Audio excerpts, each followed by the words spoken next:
Good morning, Storehouse. I hope you guys are doing well. I hope you have had a good start to your week. And so this is just the weekly update video. I don't have too many different things for you. I just wanted to repeat a couple and then leave you with some encouragement. But again, I hope you guys are doing well. I hope you guys enjoyed last week, our Holy Week services, Palm Sunday, Good Friday, and then Resurrection Sunday. Everett did such a great job putting those videos together. Not just the gospel video that you guys saw on Sunday morning, but just streamlining everything on Holy Week. And so if you're online and you happen to see Everett hanging around, make sure you encourage him, or if you have his number, be sure to text him because he's been doing a lot of work behind the scenes. Our whole team has, but I just want to highlight Everett. He's just been doing a phenomenal job for us, and he's really been one of the individuals who has led this charge of, man, I want to care for our church by providing I suppose normalcy in this time because we don't know how long we're going to be here. And so I want to encourage our church. So he's done a fabulous job. If you guys don't know whoever it is, you should follow him on social media. If you have his number, shoot him a text. I just kind of want to dive in, give you, again, just a couple of updates or reminders, and then leave you with an encouragement this morning.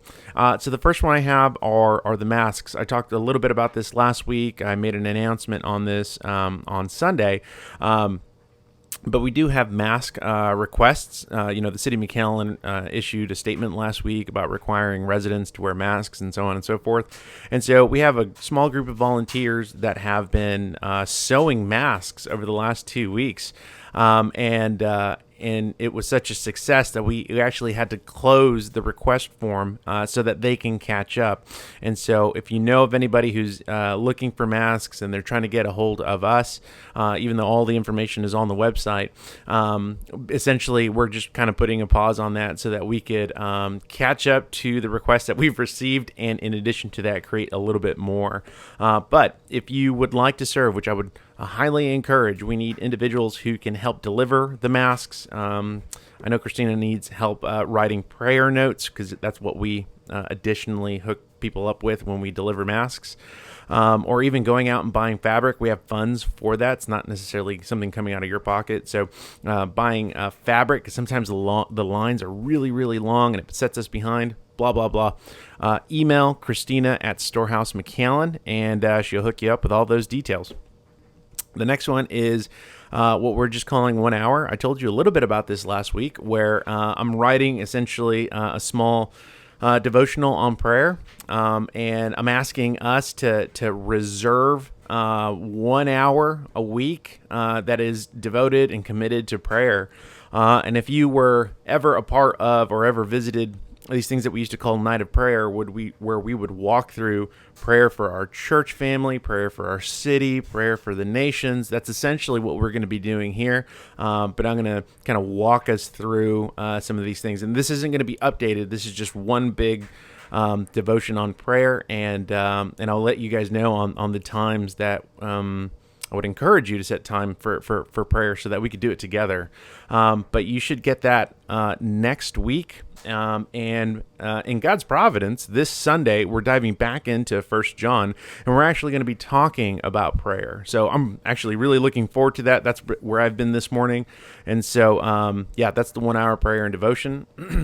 The second thing is next week, we're going to be having midweek devotion videos, and they're just going to be led by several members in our church.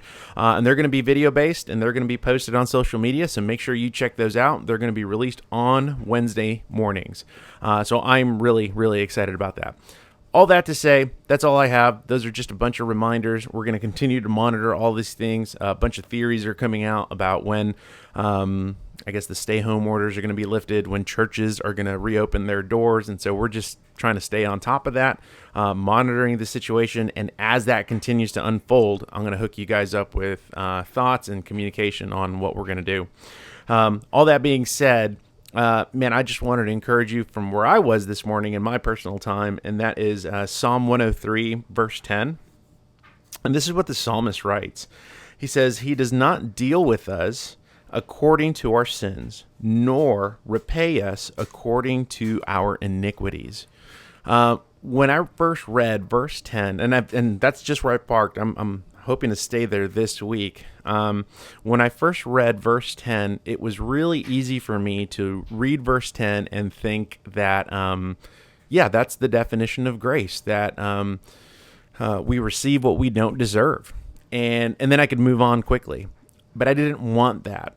And so my encouragement to you this morning, and in light of Holy Week, especially Resurrection Sunday yesterday, or 2 days ago when you guys are seeing this video, is read Psalm 103, verse 10, right? And read it slowly. He does not deal with us according to our sins, nor repay us according to our iniquities. And here would be my encouragement and my challenge to you. I want you to meditate on grace. That's it. I just want you to meditate on grace. Maybe this might require you to journal everything that grace is. It's not just undeserving favor. It's costly. Grace is heavy because it's transformative. And so as a result of the resurrection, I would encourage you guys during your times of devotion to meditate on grace this week. And there really isn't a lot of practical application that I want to give you. In fact, I'm doing that on purpose. I just want you to meditate and pray before God on grace. Not just what he has done for you, but what he is doing in you. What transformation grace really means. What redemptive grace really means. The implications of the grace that we have received. What does that mean?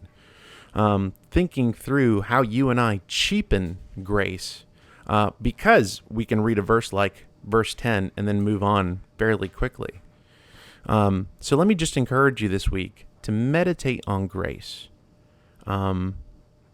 Grace is certainly redemptive, but it's also transformative. And in light of the resurrection, that means a great deal for how you and I live our life and conduct ourselves. It means a great deal for the condition of our hearts. And so kind of giving you a bunch of hints and things to think through, but that would be it. Psalm 103, verse 10. He does not deal with us according to our sins, nor repay us according to our iniquities. Again, don't write it off and be like, yeah, that's grace, good. Don't give it 5 minutes. I would encourage you to devote yourself to prayer and just meditate through and what grace really means and the weightiness behind it. So anyway, that's all I have for you guys. I'm going into 8 minutes, so I'll cut it here. If you have any questions, shoot me an email, or if I went too fast on those updates, most of them will be up on the website, storehousemcallen.com. Man, I love y'all. I'm so thankful for you. I've been praying for you, and I miss y'all. And so I hope you have a great week, and maybe I'll see you online. All right. Love you, Storehouse.